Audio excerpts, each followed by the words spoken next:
अब मिरर में निकाल्दै जाने हो तेलाओमा तो हो गया ना अलग ही टाइप का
So yesterday was one of the wildest days I've ever spent on a motorcycle.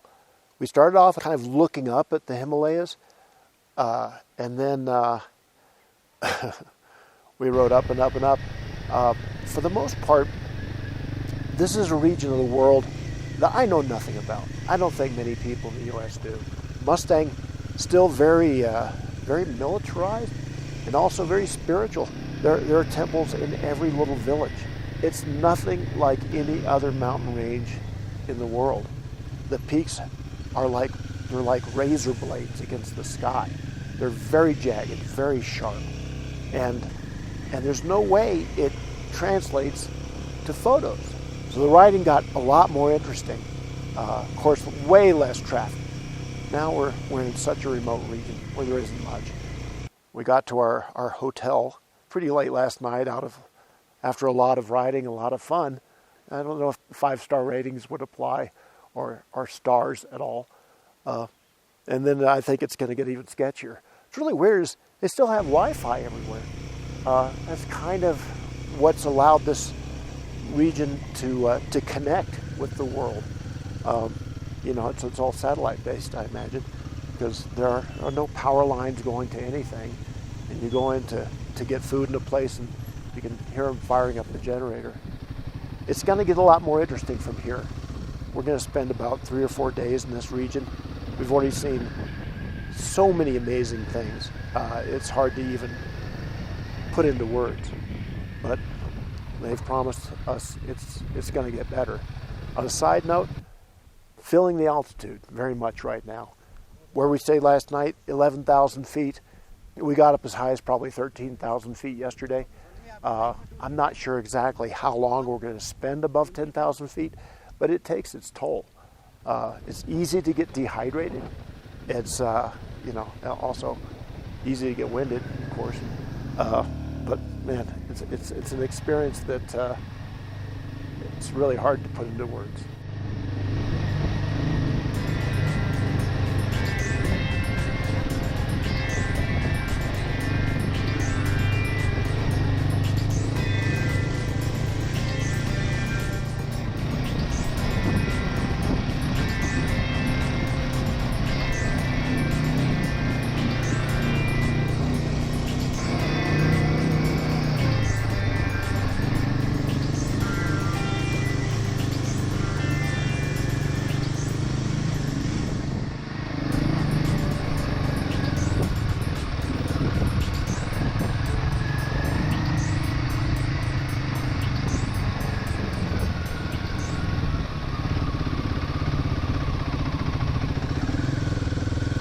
Hi, I'm here in the city of Lomontheng in Upper Nepal.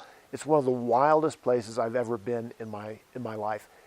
Behind me is the walled city. Lomontheng was the capital of Mustang, which was an independent kingdom back in the old days. It was more associated with Tibet than Nepal. It became known as the Hidden Kingdom eventually because it was closed off for years and years. There's been a history of guerrilla warfare here between the Chinese and the Tibetan people during the 60s. All that kind of settled down. But even after that, this region has been closed to tourism for a very, very long time. Only recently has Nepal began to open it back up to tourists with special visas. And they've actually begun to build roads up in here. It's still very, very remote, very, very difficult to get to. And the city, Lomontheng, which again, once the capital, a walled city, still very primitive. It looks pretty much like it did in the 13th century when it was built. Very, very heavily influenced by Tibetan Buddhism. I'm not the right guy to talk about faiths of the world, but I'm learning a lot. The Tibetan Buddhists are a very different type of people. And this city that we're in is the home of a monastery. And it's not a monastery for show. They'll invite you in. You're not allowed to bring cameras. They chant, they pray, and everything about the little city is kind of wrapped around spiritualism. The altitude here is 12,000 feet, and I feel it, but there's other reasons to have your breath taken away. Nepal is the home of I think 7 of the 10 tallest peaks in the world, including Mount Everest. The riding itself is different from anything else as well. You don't really come here because you want to race motocross through the Himalayas. That's not what this is about. We went to one temple that was up about 13,000 feet, and I don't know how everybody else gets there. I think they walked for the most part. We do see buses. It would take an act of absolute bravery to get inside one of those things, because we'll come at them, and they're pros, the drivers of these buses.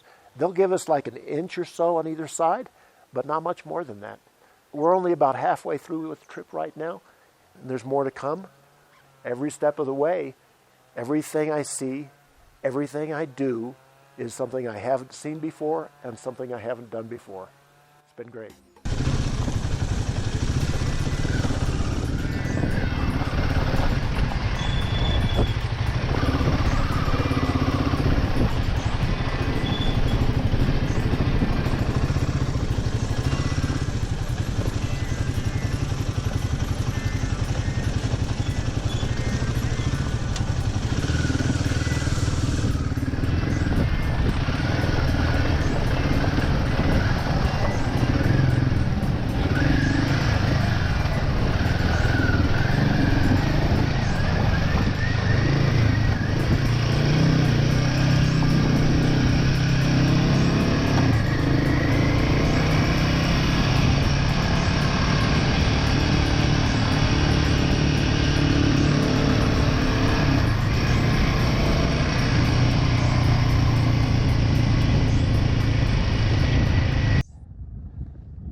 DJ at what is it? 15,590 feet.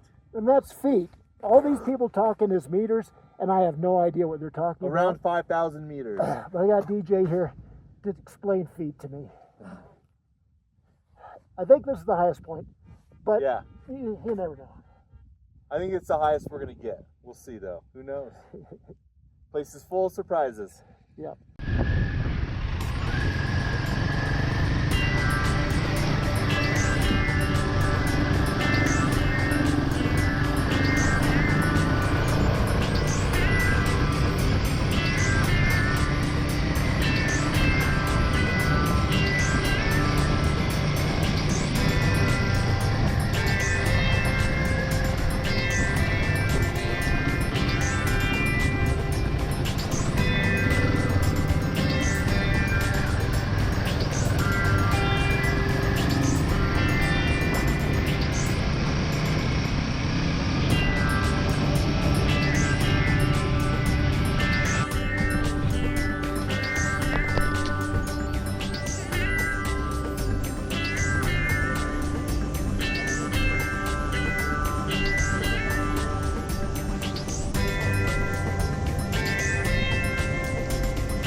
So today is the second to last day of the 2024 Moto Himalaya Mustang Tour. And man, what an adventure it's been. I've seen things that I've never seen before. I've been to places, of course, that I've never been before. It's not like the dirt and the rocks are that different from any other mountain range, but when you're surrounded by those mountains, they are truly the most remote places on earth. You can always fly into the desert, helicopters, whatever. There's no helicopters getting up there, and we just got to the base of all that on our Royal Enfield 450s. It's every site that I saw was a little bit different and more astounding than the last thing I saw. And it isn't about the riding. You know, riding's good. I mean, when you got up above the tree line, it's a lot like Nevada. It's a lot like the California desert that I'm used to. But there's monasteries right there. There's things that you have never seen before. There's people that are just incredible. It's almost hard to say what the experience was like, but you do get emotional about it. Right now we're in the city of Pokhara, which is the second largest city in Nepal. And we're gonna make the final plunge into Kathmandu tomorrow and catch an early morning flight. But just trying to kind of put into perspective all the things I've seen so far. The day before yesterday, we did our highest peak, which was about 15,500 feet. We definitely could have gone a little bit higher. Motorcycles were still running, they weren't particularly powerful, but pretty much you've had enough at that time. Your head hurts, it's really hard to breathe, and the riding was actually kind of difficult up there. And then we came down and we went right up to the Chinese border. Now, it's not like there's a big gate there and someone, like asking for your passport. No, it's not even a line. But if you go too far past the non-visible line, there are consequences to pay. That is not an open border. The towns in that area are much more easily supplied by China. than they are by Nepal, simply because it's kind of on the other side of the mountains. And so the supply trucks come in there with special permits at irregular times. There are also caves right there that were being occupied, lived in, not that long ago by people. I'm not sure exactly what year it all changed, but I know that in 1992, the semi-autonomous region of Mustang was finally opened. And shortly after that is when they started building roads. And of course, we came in mostly on roads, dirt roads. They'd kind of disintegrate into little goat trails. Sometimes there's a swinging rope bridge we had to go across. Didn't actually have to go, you could have gone around them. It was kind of fun to go across them. And now as the place progresses into the 21st century, you can see the progress happening. It's still a long ways from being civilized. When you do run across pavement, it's very brief. Very nice, but very brief. So tomorrow we're gonna make that final plunge into Kathmandu. Not really looking forward to that. It's about 210 kilometers. It'll take pretty much most of the day. We're just gonna kind of hydrate up. It's actually much warmer down here than anything I would have imagined. This city is actually not that high. In fact, it's much lower than Kathmandu even. And it's very humid, very hot. In fact, it seems like the whole trip has been warmer than I expected. I was pretty much always overdressed. But like I said, tomorrow, final plunge, and then it'll be back to reality. Completely different world. It's been quite an adventure.